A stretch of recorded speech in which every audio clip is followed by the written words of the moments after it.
Assalamualaikum warahmatullahi wabarakatuh. Nama saya Rizkiana dengan NIM 200830452 dari jurusan Ilmu Al-Quran dan Tafsir 4B. Di sini saya akan melanjutkan resume buku dari dua buku sejarah Al-Quran. Buku yang pertama yang berjudul The History of the Quranic Text dan buku yang kedua itu yang berjudul Rekonstruksi Al-Quran. Adapun pembahasannya di sini dari buku yang pertama yang akan dibahas yaitu dari bab 5 sampai bab 6 dan dari buku yang kedua yaitu dari bab 4 sampai bab 5. Adapun topik pembahasannya yaitu mengenai pengumpulan Al-Qur'an. Sebenarnya kitab suci Al-Qur'an telah ditulis utuhnya sejak zaman Nabi Muhammad SAW. Hanya saja masih belum disatukan dan surat-surat yang ada juga masih belum tersusun. Kondisi yang tepat dan mapan untuk menyatukan dalam satu jilid yaitu setelah wafatnya Nabi Muhammad. Karena dengan wafatnya Nabi Muhammad berarti wahyu berakhir untuk selamanya. Tidak ada ayat baru, perubahan hukum dan lain sebagainya, sehingga memudahkan untuk menyusunnya. Dikabarkan oleh Baladhuri bahwasannya pada masa Nabi hanya terdapat 17 orang laki-laki ditambah wanita yang bisa menulis. Adapun ketika itu terdapat dua jenis tulisan yang berkembang, yaitu khufi dan naskhi. Pemeliharaan Al-Quran pada masa Nabi Muhammad yaitu melalui dua cara. Cara yang pertama yaitu dengan menghafalnya dan cara yang kedua yaitu dengan menuliskannya. Jadi setelah Nabi Muhammad menerima wahyu, beliau lalu menyampaikannya kepada para sahabatnya, kepada para pengikutnya, yang kemudian menghafalkannya bersama-sama. Hadis yang menjelaskan tentang jumlah penghafal Al-Quran sangat beragam, namun yang paling sering disebut adalah Ubay bin Ka'ab, Mu'adz bin Jabal, Zaid bin Thabit, dan Abu Zaid al-Ansori.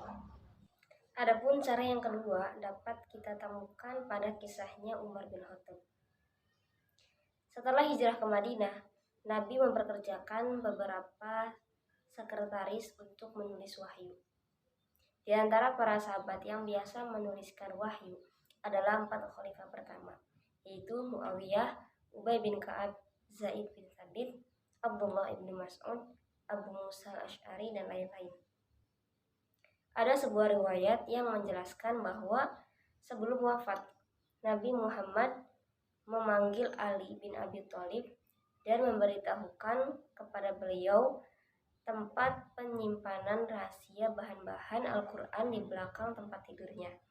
Kemudian berwasiat kepada Ali untuk mengambil dan mengeditnya. Selanjutnya yaitu rekaman dan penyusunan Al-Quran.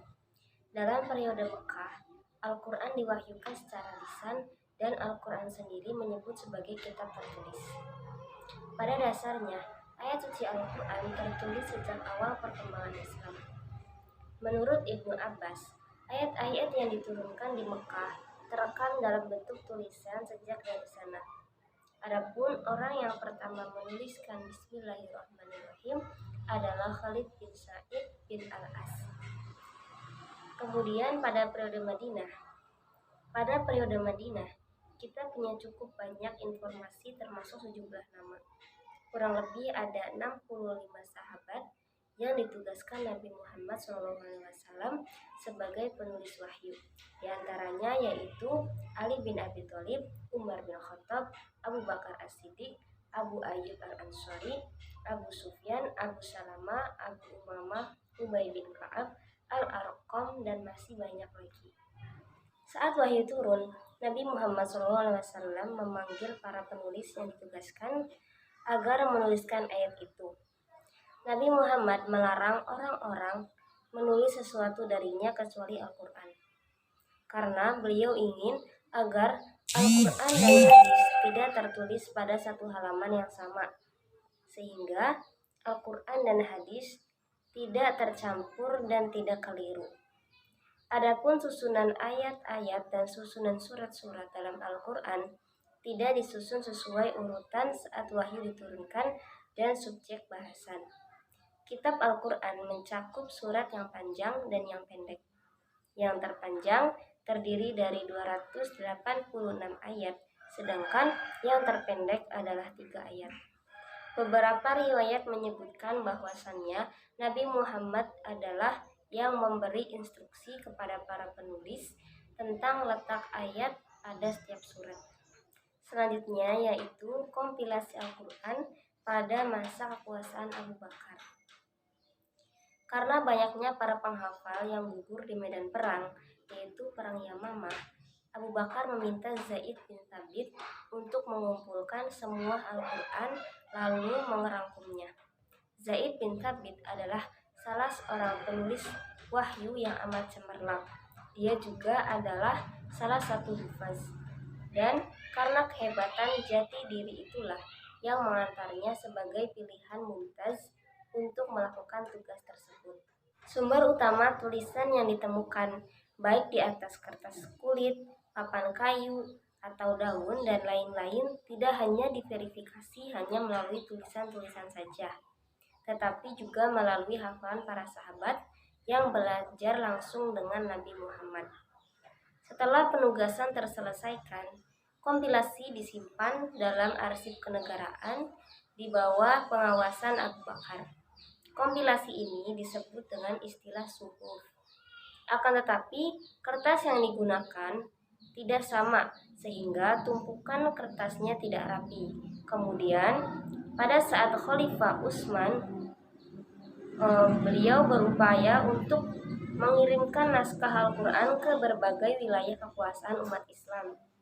Dari hasil kemenangan militer, telah memperkuat tersedianya kertas kulit bermutu tinggi yang mampu memproduksi Al-Quran dalam ukuran kertas yang sama dan rapi yang lebih dikenal dengan sebutan mushaf. Selanjutnya yaitu beberapa mushaf pra-Utsmani, yaitu ada mushaf primer dan mushaf sekunder. Mushaf primer adalah mushaf yang menunjukkan upaya yang sadar di kalangan sahabat Nabi untuk mengumpulkan Al-Quran pada masa Nabi dan sepeninggalnya, sebelum eksisnya mushaf Utsmani.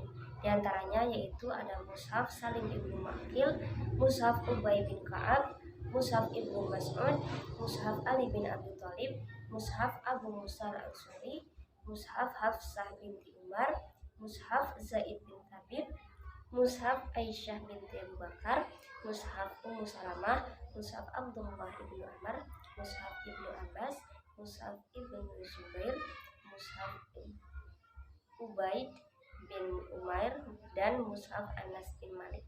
Sedangkan mushaf sekunder yaitu lebih memperlihatkan pengaruh mushaf-mushaf primer dan merupakan cerminan dan tradisi bacaan Al-Quran di kota-kota metropolitan Islam. Mushaf ini muncul di kalangan generasi kedua Islam setelah adanya upaya pengumpulan Al-Quran yang dilakukan di masa Khalifah ketiga.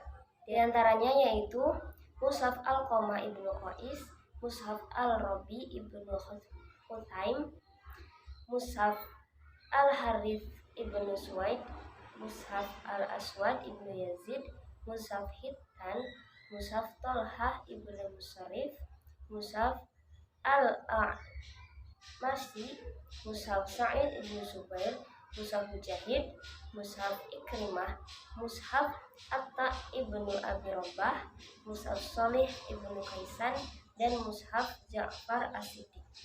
Secara garis besar, bacaan-bacaan Al-Quran diklasifikasikan ke dalam dua kategori berdasarkan isnadnya. Yang pertama yaitu bacaan yang ditransmisikan dalam cara yang meyakinkan dan selaras dengan kaidah kebahasaan serta tidak menyalahi tradisi teks Utsmani. Sedangkan mushaf sekunder yaitu lebih memperlihatkan pengaruh mushaf-mushaf primer dan merupakan cerminan dan tradisi bacaan Al-Quran di kota-kota metropolitan Islam. Mushaf ini muncul di kalangan generasi kedua Islam setelah adanya upaya pengumpulan Al-Quran yang dilakukan di masa Khalifah ketiga. Di antaranya yaitu mushaf Al-Qamah ibnu Qais, Mushaf Al-Rabi ibnu Khutaim, Mushaf Al-Harith ibnu Suwaid, Mushaf Al-Aswad ibnu Yazid, Mushaf Hittan, Mushaf Tolhah ibnu Musarif, Mushaf Al-A'mashi, Mushaf Sa'id ibnu Zubair, Mushaf Mujahid, Mushaf Ikrimah, Mushaf Atta ibnu Abi Robah, Mushaf Solih ibnu Kaisan, dan Mushaf Ja'far As-Siddiq. Secara garis besar, bacaan-bacaan Al-Quran diklasifikasikan ke dalam dua kategori berdasarkan isnadnya. Yang pertama yaitu bacaan yang ditransmisikan dalam cara yang meyakinkan dan selaras dengan kaidah kebahasaan serta tidak menyalahi tradisi teks Utsmani. Yang masuk pada kategori ini adalah bacaan mutawatir dan masyhur seperti qiraah 7 dan qiraah 10. Bacaan mutawatir dan masyhur merupakan bacaan sejati Al-Quran serta dibaca di dalam atau di luar sholat. Yang kedua yaitu bacaan yang ditransmisikan secara tidak memadai atau menyalahi tradisi teks Utsmani atau bertentangan dengan kaidah kebahasaan. Yang masuk pada kategori ini yaitu qiraah ahad, sajz, maudhu, dan lain-lain yang tidak memenuhi kriteria. Qiraah tersebut bukan bacaan sejati Al-Quran. Mungkin cukup sekian yang bisa saya sampaikan. Terima kasih. Wassalamualaikum warahmatullahi wabarakatuh.